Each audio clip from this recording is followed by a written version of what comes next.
Hi, everybody. Welcome back to the Parents Coffee Talk. I'm Dr. Cleopatra, and I'm here with the amazing Dr. Roseann.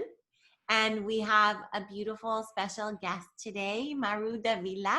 And I would love for Dr. Ro to introduce Maru to all of you. You are going to love learning about Maru and about Mexican superfood and about what it's like being a mom and building an empire, really, which is what Maru is doing. I know, fantastic. Well, I have the pleasure of introducing you, Maru. So she is a Mexican-born mom and chef. She's also Harvard educated, which I didn't even know, so I'd love to hear about that. She's the best-selling author of Mexican Food Diet. She's also a certified health coach, nutrition coach, and specializes in healthy cooking. For 30 years, she struggled with her weight, eating disorders, depression, and many health issues that modern medicine couldn't cure. And she regained her health by going back to school and mastering her own nutrition, which is so cool. So tell us a little bit about your health journey.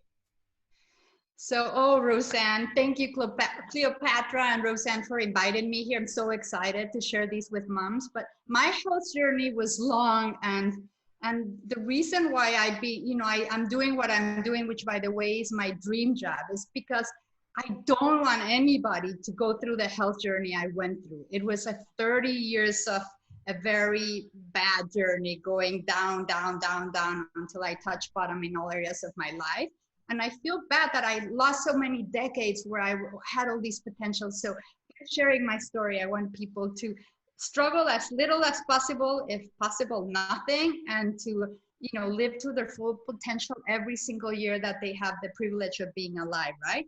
So my journey started by being a Mexican-born, very driven, focused on achieving and climbing the corporate ladder since I was very young. I worked for a Fortune 500 company, which was atypical in a coming from a Latin world. The first woman in my family to do many things, like going to college, I got, like you said, my MBA from Harvard. All those things were weird. I was like the weird women in my family, but I still went at it. The only thing I forgot is that I forgot to take care of my health, make a little time for myself or take care of my health. And I thought I was invincible. I'm pretty strong, like both of you are, and I felt like nothing could stop me, but it did. When I got to Harvard in my late 20s, I was at my worst ever.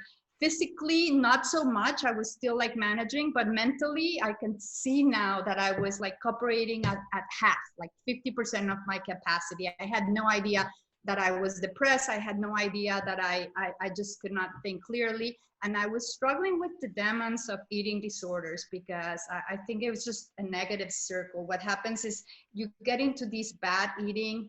And so let's say I would binge, for example, when I was stressed at work or later at Harvard. And then I would feel really bad the next day, and I would punish myself by not eating, or I would exercise. I've been always sort of like athletic, so I would like try to overdo in exercise. And then when I couldn't keep it anymore, I would binge again, and on and on and on. And as you both know, as doctors, I was just depleting every single part of my brain and body over time.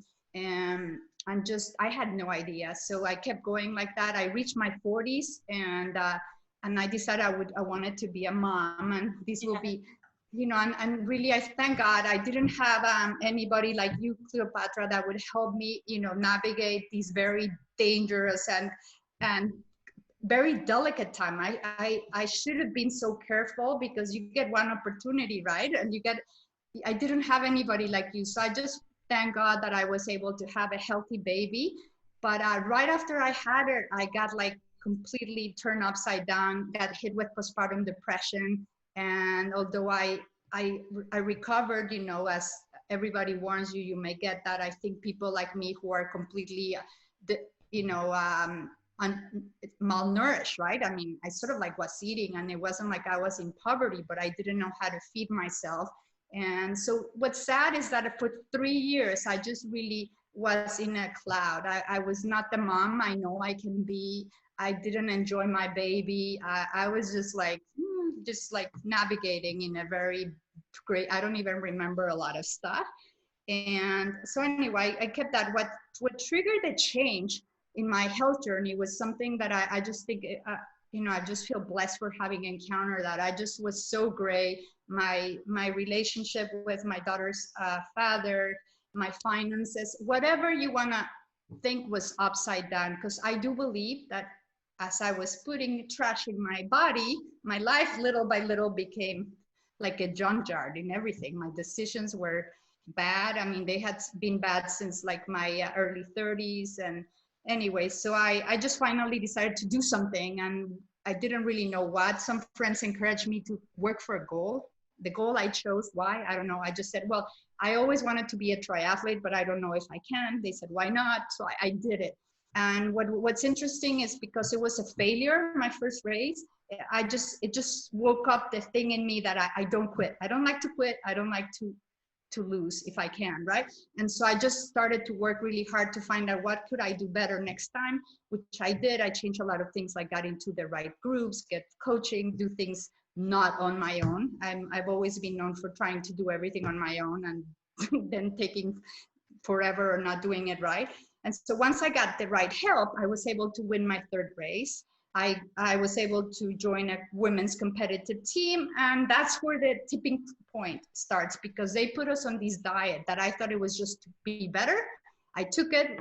I wanted to win more, and what ended up happening is that they didn't inform me that they were taking out certain foods from our diets that they help with less inflammation, so we could be stronger. And by doing that, suddenly everything I had been struggling for the last 20 years, I had been going through some severe chronic inflammations. I had a few kidney infections, took me to the hospital, monthly sinus infections, yeast infections, and depression, as you heard, a lot of digestive issues. Everything started to like calm down. I mean, before, every medicine I was taking on a monthly basis, which unfortunately, as you guys are gonna feel bad for me, I had antibiotics for 5 years permanent. So that really did a big damage on my gut. And so at that point, I had no idea how bad I was, but I started to see like the light, and that led me to go back to school and study and learn all the things I know now. So it's a really weird story, but I'm so blessed that I sort of like found accidentally the way out. And that's why I'm so passionate today, to see if I can help anybody. Mm-hmm. I mean, Maru, I wouldn't call that a weird story. I would call that a pretty, your story is unique to you, but your story is common, that you were somebody who was really trying, you were a high achiever and you burnt yourself out. Yes.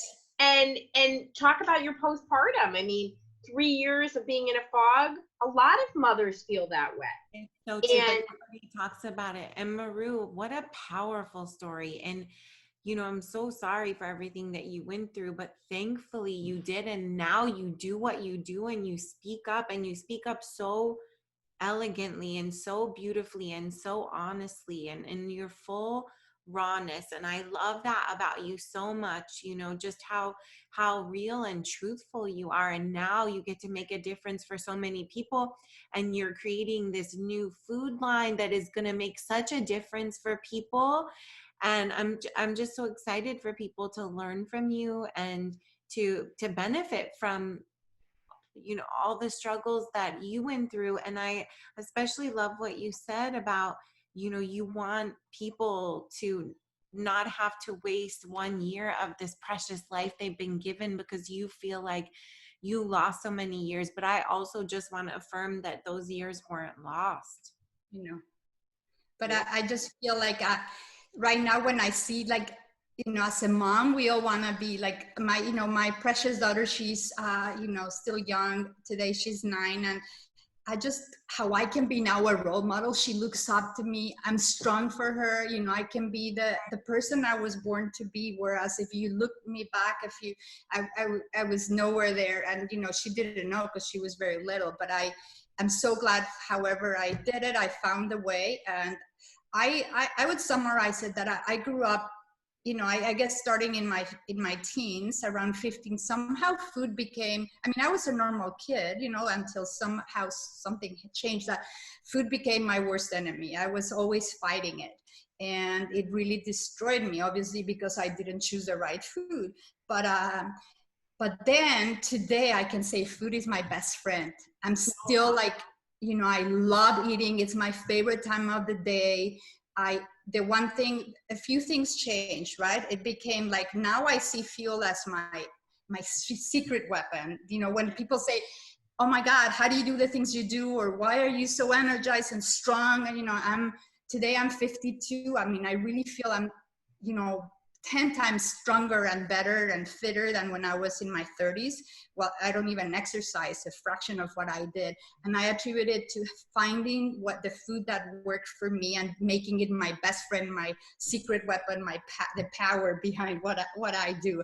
And that's sort of like why I'm just infatuated with trying to inspire people to find what works for them and discover what eating good for your body and your health, because we all have differences. Obviously, a cake is not good for any of us, no matter where you come from, your genetics, whatever, right? Yeah.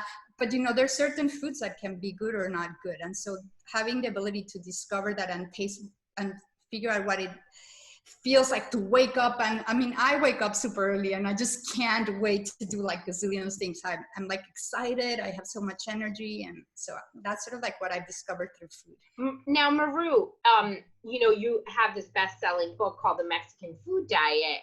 Did your journey inspire you to write this book, or what did inspire you to write this book?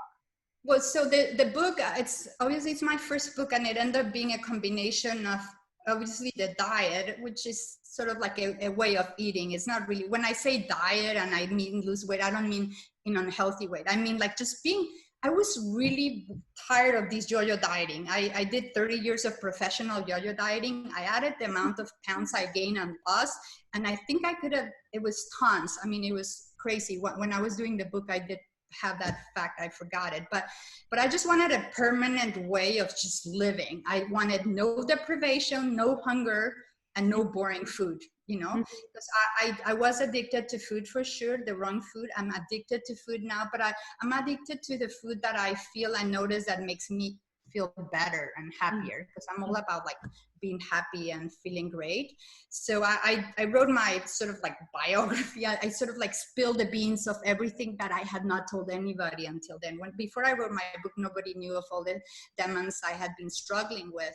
But after that, I was pretty, you know, okay, now it's there. Now, what can I do with it? And how can I help others? So that was one part. And the other part was, okay, trying to show how Mexican food, I discovered, was one of the best ways to resolve a variety of challenges I had, which I think a lot of us have. And a lot of us, if we don't know they have it, we should at least work on that. And let me tell you, do you want to know what they were? Yes. So, okay, so the first one was I just had like so much cravings I couldn't control. And I just feel like I didn't know how to stop that. It's not your imagination if you've ever had those. Those are real. And there's certain foods that trigger this cycle of just addiction. And the more you eat, the more you want. So I needed to resolve that. I needed also to resolve inflammation, right? I needed to resolve the toxins in my body I had accumulated. I learned through my studies and all that. And I needed to heal my gut that had been destroyed either through my own like genetic things, my lifestyle on top of that, and then the medicines that the doctors gave me to address other things. So I started, well, what could work, what ingredients? I started to become like a little like, okay, how can I do this and how can I make them taste good? I wasn't willing to eat like boring food at all. You know, if I was going to change it, it had to still be good. So it just became creative necessity, right? And I started to find these ingredients came up over and over and over again, and they just looked very familiar. And it was a lot of the recipes I grew up with, but funny. You know that for all those 30 years of all that battle, I really didn't eat much Mexican food because I assumed it was bad. And I just avoided it. Now I joke because there are certain things I avoided that were good. For example, an avocado or guacamole. Oh my God, that's too much fat. But then what about that muffin or that pizza? That was like, oh, think about that. That's not, Yeah. but I started to find all these ingredients and I'm like, oh, interesting. And I started to find recipes as my mom, look at grandma stuff. And then I started to modify them. If I saw things that were inflammatory or things that I didn't think serve my purpose, because I didn't mention, but as a Latino woman and some other, ethnicities may have the same thing, or just genetically, I had to watch my sugar because I'm genetically predisposed to a high blood sugar, and I could have been probably diabetic by now had I not found a different way. And so I had to also, just try to find how to do all that. And I modified those recipes, and I was surprised that they came to be even tastier. I started testing it with my family. My husband is not Mexican, and I just started cooking and doing things, and they didn't even know we were on a healthy diet, right? They just start eating that way. Over time, both him and my stepchildren, I have adult stepchildren, they stopped wanting to eat what we used to eat and wanted to eat more of what I did, which is whole foods, lots of vegetables. I do use a lot of fun sauces and spices and different things. Don't think it's all has to be heavy. When I invite people over, they say, oh my God, that plate looks like it's going to be so much. I'm like, just trust me. If you trust me, you're not going to feel lethargic or bloated or anything. And so they go, oh my God, it looks like substantive. So you are satisfied. You're not going to be hungry, but then you feel light. You don't have, luckily, unless you have an allergy, digestive issues. And so I've really been out for that, proving all these interesting recipes and twists to Mexican food. Yeah. And some of the recipes, I don't even have to modify them. Some of them are just healthy on its own. Mm-hmm. And it's so important to really put flavor and spice your foods, because I always say, I think people, when they start eating healthy, this is one of the things they think of, like, oh, I have broccoli, it's just got a little salt and butter on it. There's so many different ways to do vegetables that really stimulate the taste buds, and that's important. And I know you talk a lot about Mexican superfoods. Mm-hmm. Yes. Yes. I think it's cool. Dish out the Mexican superfoods for us, please. Yeah. I would tell you that Mexican superfoods, like all other superfoods, I call it Mexican because they were either originated in Mexico or they are heavily used in Mexico. So I went out and searched for those superfoods. The superfoods mean also that with just a little, you can get a lot of nutrients, right? I think, so I also wanted that. And they were things that I could easily add to meals or just eat on their own, and they would really feel my whole philosophy, which I may have shared it before, but the whole healthy eating that feels like cheating is my obsession. How can I, like you say, not broccoli, boring broccoli. I love broccoli anyway, so I could eat it anyway, but I prefer it in a tastier. But you can't have broccoli with butter 3 times a week. Like, you got to have variety. You got to have, that's why people get bored, is they are so limited. Or steamed vegetables, like, oh my God, I love vegetables. So anyway, so the superfoods that I found, I'll tell you my top 8. And by the way, I have a gift for your moms that I would love to share. But the avocado, who doesn't love avocado? I think avocado, I love it because it's great for a lot of things, but it's super important for brain. Remember, I suffered a lot from not having the best of brain health. So I really love foods that will help me that. Beans, another one of my top superfoods, great for gut health. And, it's a great plant-based protein. I'm not against animals. Everybody has to do what works for them, but I like to have more plants than nuts. So I love when I find things that add the right nutrients.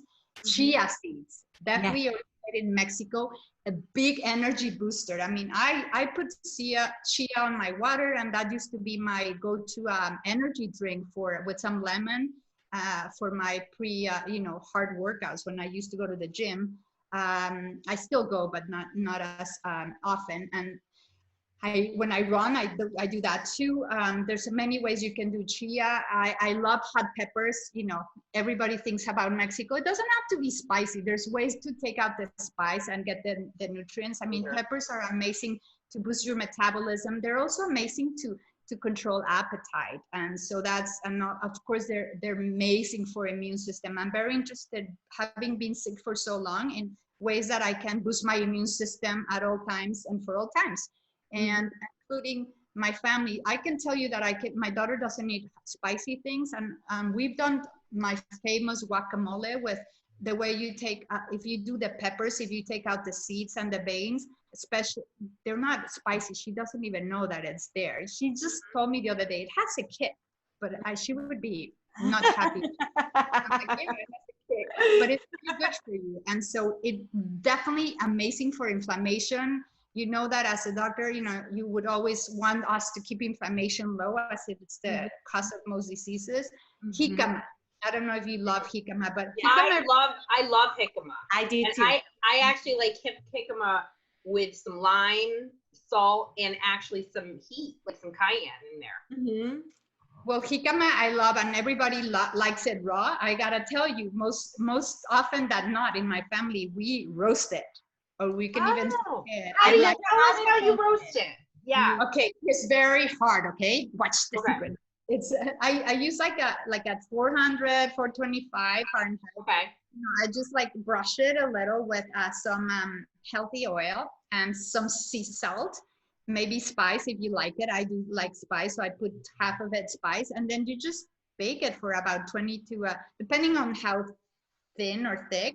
But if it's very thin, you want to do maybe 15 minutes. If it's thicker, you can do up 20 to 30 minutes. It's just it's so good. I mean, you got to try it. I got to try it. We'll totally try that.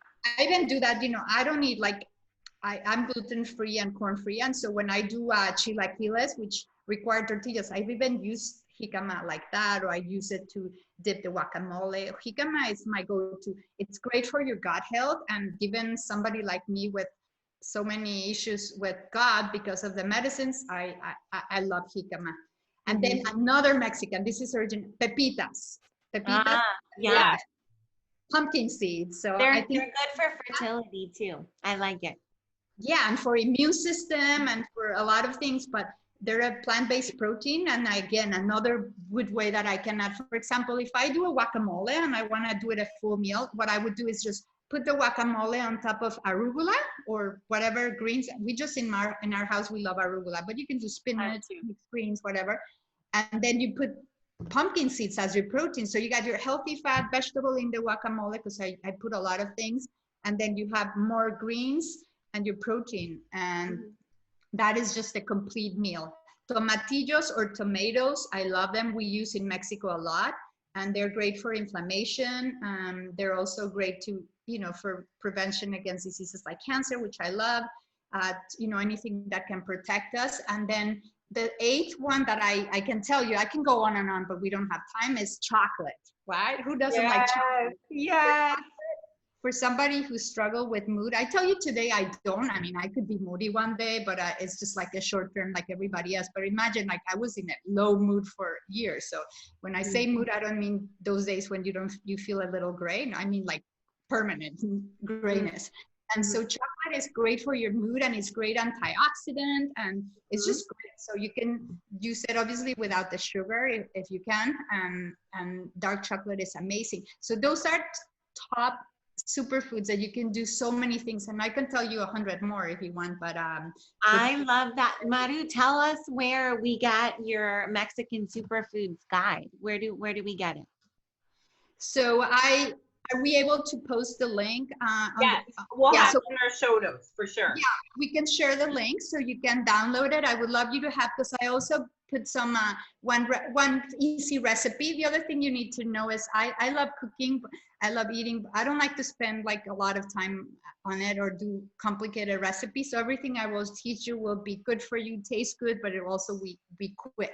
If it's like very like you gotta watch the sauce for like 5 hours and then change it here and there, it's not gonna be me. No, I love it. That's awesome. That works for real life for most of us. Well, you know, I think people are afraid of cooking because they think it's complex, and you know, it's just not that way. I mean, the majority of food that I cook is simple, but tastes really good. I use a lot of herbs and spices, and we like really spicy food too. So we use a lot of different things. Yeah, my kids are crazy. They like eat raw jalapenos and stuff like that. They love that kind of stuff. It's good for you. But yeah, so thank you, because that is really a nice thing to give people simple recipes, because we're all living busy lives and we want more whole foods. Yes. You know? 100%. Yeah. Tell us. And you know, you mentioned some stuff with focus and some of the things you do. So you really focus on high nutrients, lots of protein. Any other food hacks that you feel like have been really helpful for increasing focus? I think the healthy fats, all the time I struggle with weight and depression and all those things. I was avoiding fats. Of course, not the ones in junk food, but let's say in general, I was just scared of fats. And I think fats today are my best friends. There's not one meal that I don't have a healthy fat, and I'm not scared of them. And so nuts and, you know, olive oil, avocado, seeds, you know, just in many ways, I make sure I have enough healthy fat. Healthy fats, it nourishes your brain. It also keeps you feeling satisfied. It helps you reduce cravings.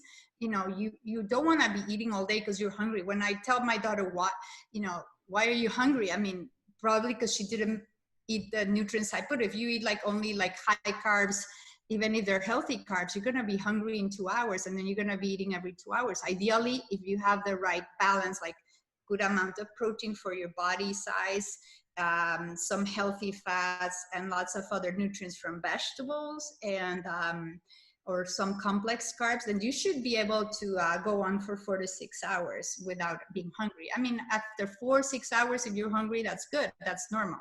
But every 2 hours, there's something you missed.